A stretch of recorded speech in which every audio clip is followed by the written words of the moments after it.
In the last scene of the first movie, Shinichi faced off the parasite residing inside his mom's body. He was able to claim victory and both he and Migi survived the events of the first part. But what happened afterwards? What about the parasite army that has slowly been established somewhere in the shadows? And what about the main antagonist Goto from the anime? In this follow-up, we will conclude Shinichi's story and look what could have been done to finish the job quicker, safer, and possibly cooler.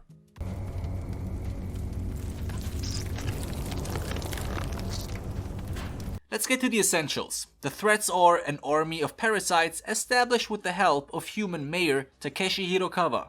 Then we have the sick parasite Goto, a parasite with a body composed of 5 different parasites.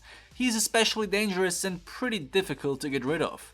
But the most, as always, dangerous threat of them all is stupid human interference. It is clear that every second we waste, the parasites gain in power. Every day, people get killed and end up as parasite snacks. At this point, nobody knows that the mayor, Mr. Hirokawa, is secretly a parasite admirer. He believes that we, the humans, are the real parasites. He despises us and therefore wishes for a world where all humans are subjected to parasite control. That's all cool and stuff, but he should go f*** himself. However, I have to admit that infiltrating the government was a brilliant move from the parasites. Especially since most parasites are not competent enough to mimic human emotions reliably. So having humans like Mr. Hirokawa on their side is an insanely smart move and makes me want a fanboy for the completely wrong group. It comes as no surprise that there will always be certain humans that take up any chance to go against their own species. How to beat those people? Well, buy them gift cards for therapies and or books to antidote their internal chaos. Anyway, this dude must have thought, if I can't beat him, I might as well join him. And I do have to agree, at least partly. But in my opinion, joining the enemy so early on is a far greater risk than staying low-key and see how everything plays out. At least before making a potentially stupid decision. We have all seen Saruman's dismay, this poor old chap.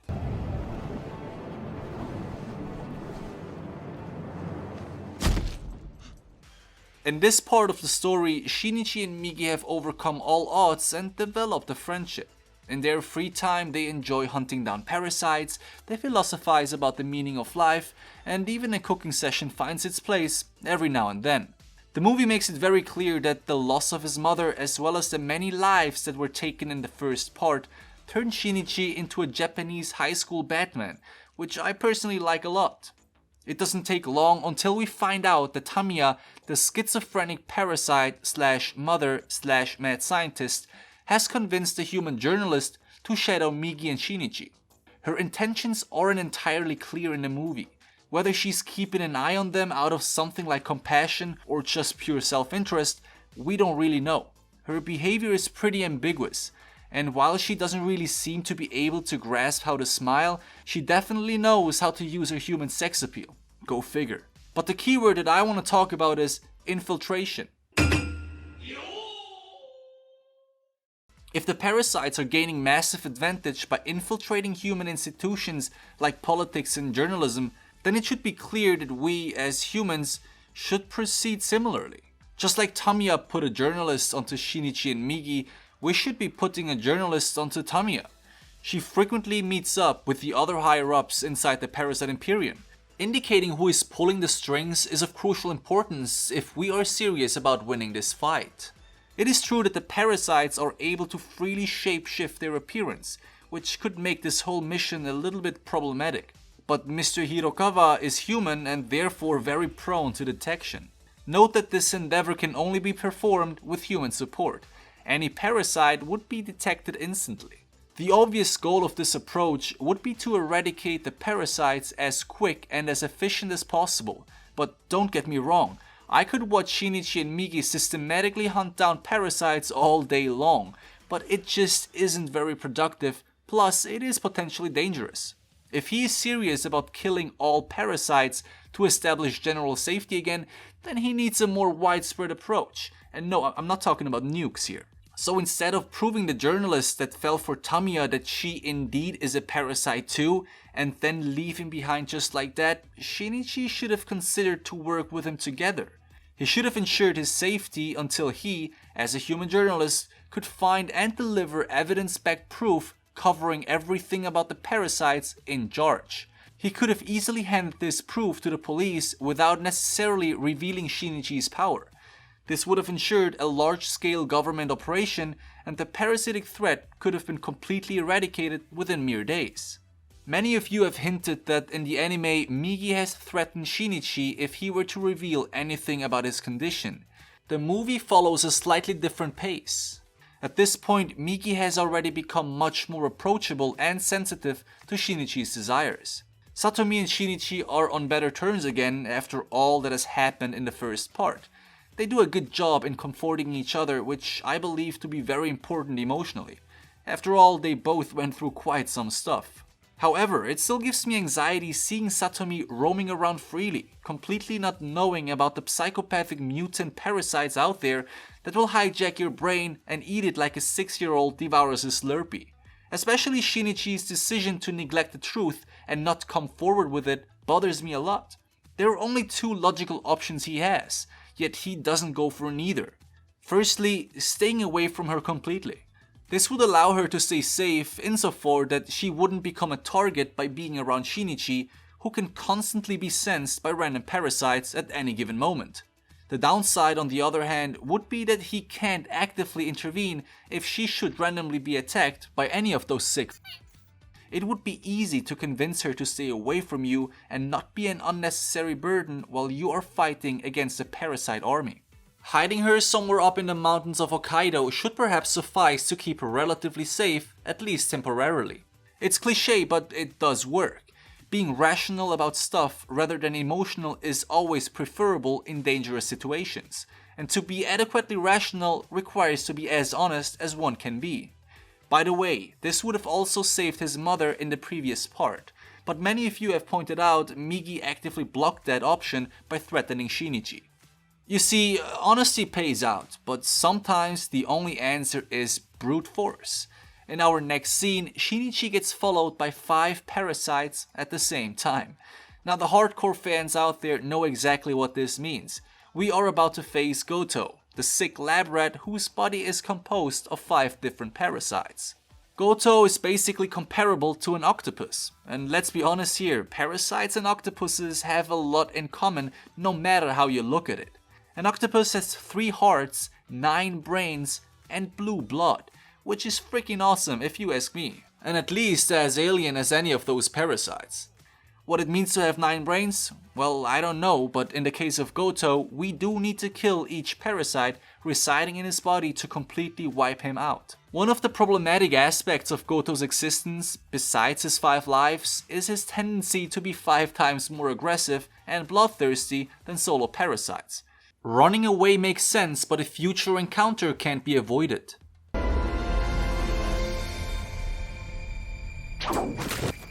So gathering as much information about him as possible could be worth it. Nevertheless, in the movie, Shinichi and Migi try to avoid direct confrontation and run away, but they eventually decide to face Goto directly. There are multiple things to mention here, but first of all, how dare you to run away from this bloodthirsty parasite whose head you've just decapitated while a group of young women is coming for a stroll in the park? It's like nobody has any chance against that monster but you in a radius of about 2 million miles.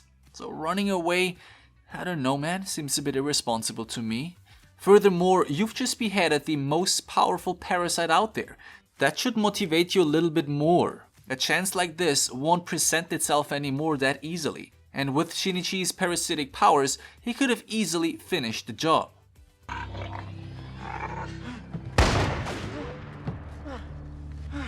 Shout out to Columbus from Zombieland. If you ain't sure, you better hit it twice.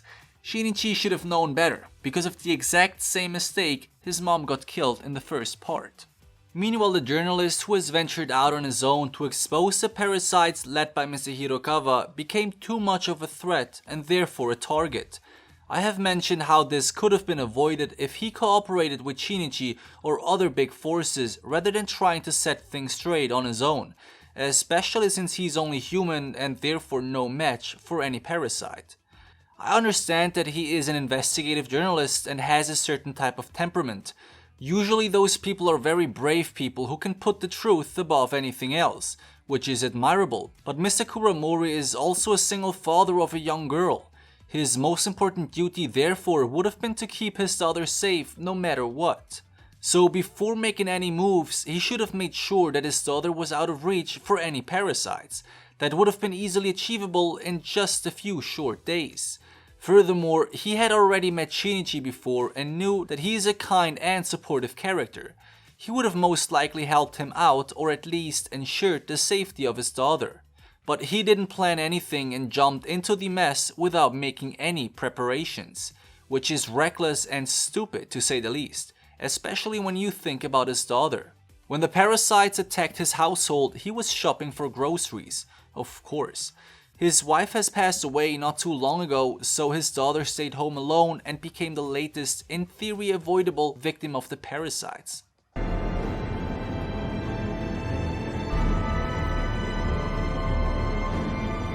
I can't imagine how that feels, but it must suck knowing that you had the chance to avoid this. But even if he did take measurements and kept her somewhere safe, he was very likely to meet his death anyway. After all, he was picking a fight with the parasites. That his daughter got killed though was not necessary, and I will explain why. His rate of survival was slim to begin with, no matter how you look at it. But as a father, I would have expected him to prepare certain things in case of his death, which again was likely to happen. He didn't do anything of that sort though, which bears the question, who would have taken care of the girl in case of his death? If he didn't have the answer to this question, then he would have not ventured out. And if he did have a solution, then he would have placed her safe first and instructed those in charge what to do in case he won't return. This leads me to my next conclusion. Mr. Kuramori was thoughtless and too rash in his actions, which led to his daughter's death. If you want to recklessly throw away your life, be my guest. But if there are people around you who rely on your well-being, then you should think carefully what you are going to do next. If for some reason you just have to go and risk your life because of your beliefs or whatever, then that's completely fine. But you must think ahead and prepare a safety net for those relying on you in case you don't make it back.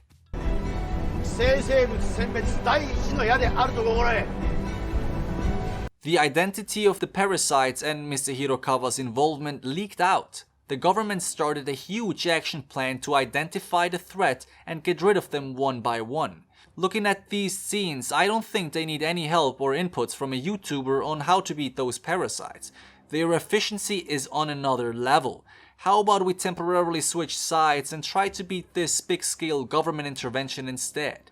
Hell yeah. What they do is they systematically screen a batch of people and identify the parasites among them. If they find one, well, then this is what happens.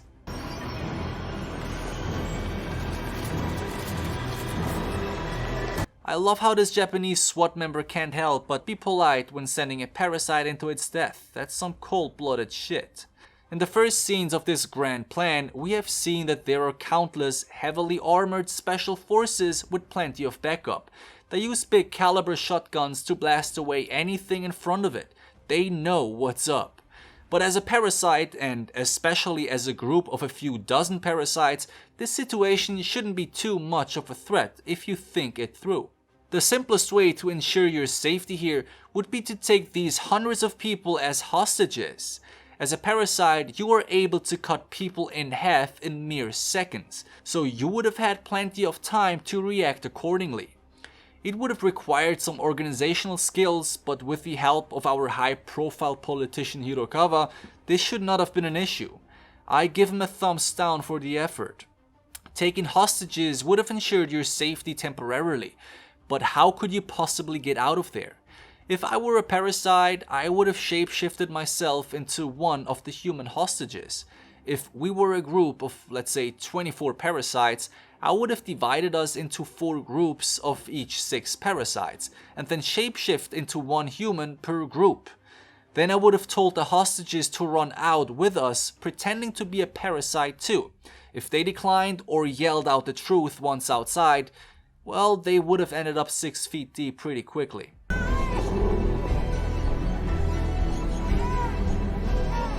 Meanwhile, Mr. Kuramori is going nuts. Can't blame him for it, but oh boy, is it not his fault. He managed to kidnap Tamiya's baby and took it for a casual stroll inside the local zoo. I guess he called her over to reason with her or explain why exactly he's doing what he's doing. I don't know, but it seems like there isn't anything more dangerous than a desperate parent. Tamiya makes the case that the parasites and humans can live together as one family, which is all beautiful and stuff, but unfortunately impossible if the parasites transform human brains into protein shakes. The only way for parasites and humans to peacefully coexist would be in form of Shinichi and Migi. That could be actually beneficial for both entities, but it would come along with many more questions and difficulties that I won't mention in this video. In the following scenes, a few interesting things happen. First off, Mr. Kuramori gets killed by Tamiya before he can throw the baby into its death like a Spartan getting rid of a baby with imperfections. Afterwards, Tamiya saves her baby while she is getting shot by the police countless times, something that should not have been possible according to the nature of parasites. She sacrificed herself to save a human. This proves that she put in the effort more so than the humans to understand us and use this understanding to adjust herself. I have to give her props for that. Before she dies, she hands over her baby to Shinichi and wishes all of them the best. I guess after all, she was nothing less than something thrown into a chaotic world with no answers anywhere to be found. She's basically a modern, parasitic philosopher concerned with the questions of ontology. I liked her. R.I.P. At the same time, it turns out that all special forces back at the town hall were annihilated. They managed to kill each parasite apart from Goto, which, as we all know, would not have been the case if Shinichi didn't procrastinate halfway through the movie. Now, say what you want about the live-action Goto, but he is freaking cool. He looks straight like a subject from a secret underground lab owned by Orochimaru.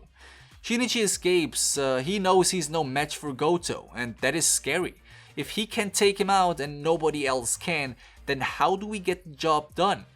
Goto seemingly can't be harmed by anything physical since his shield is basically impenetrable.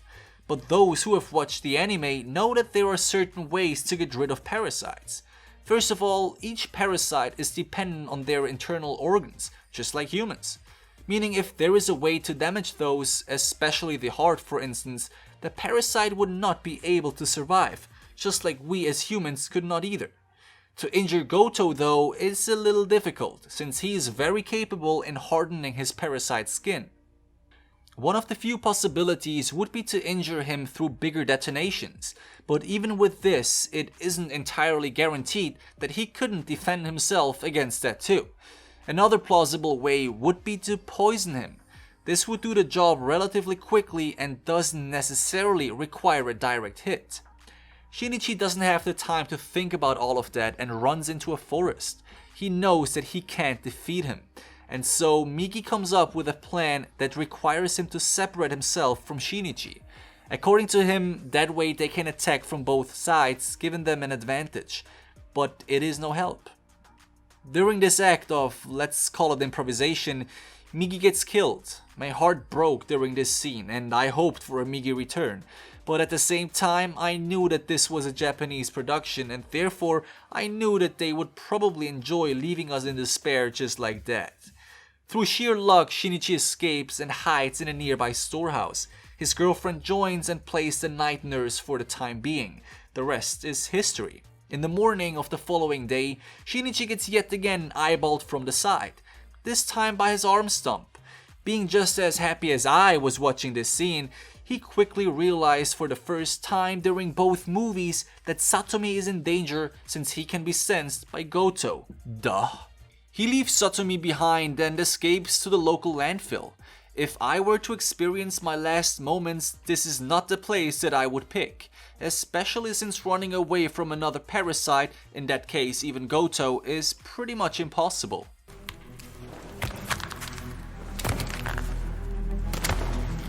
The last showdown breaks out, which reminds me kind of the last scene of the Lord of the Rings trilogy. Shinichi, without the powers of Migi, has yet to figure out a way to kill Goto. but to me, it looks more like he's trying to survive rather than actually win the battle. If this was me, I would probably Batista bomb Goto into the fire. But Shinichi comes up with some legit Matrix moves instead and slides over the floor, grabs a piece of metal and stabs Goto like he has never done anything else. When Goto strikes for the counter, it seems like Migi, in an extremely gross way, joins Shinichi's body again. It turns out that he waited in Goto's body for the right time to go back to Shinichi and save him one more time from death. They have a beautiful and quick, probably pretty smelly reunion. And at the same time, Goto seems to be rather unwell. We eventually learn from Migi that the metal piece Shinichi pierced Goto with had a chemical on it that poisoned Goto and made his organs shut down. This led to an internal fight of all parasites residing in his body. Basically, their strong individual survival instinct kicked in and the teamwork turned into a free-for-all that ultimately led to his demise. Shinichi almost decided against killing Goto, but Satomi suddenly appears. She watched the fight from the VIP cabin above. Lucky girl. This convinced him otherwise. He understood that to keep those he loves safe, he must finish the job. He picks Goto's corpse up, speaks a few last words and throws it into the fire of Mount Doom of landfills. So apparently poison is the way to go. Always carry a few vials of deadly poison and some metal shards, perhaps even shuriken. And every time you face a parasite that is about to jump you, throw that shit right into its face. Thank you for watching.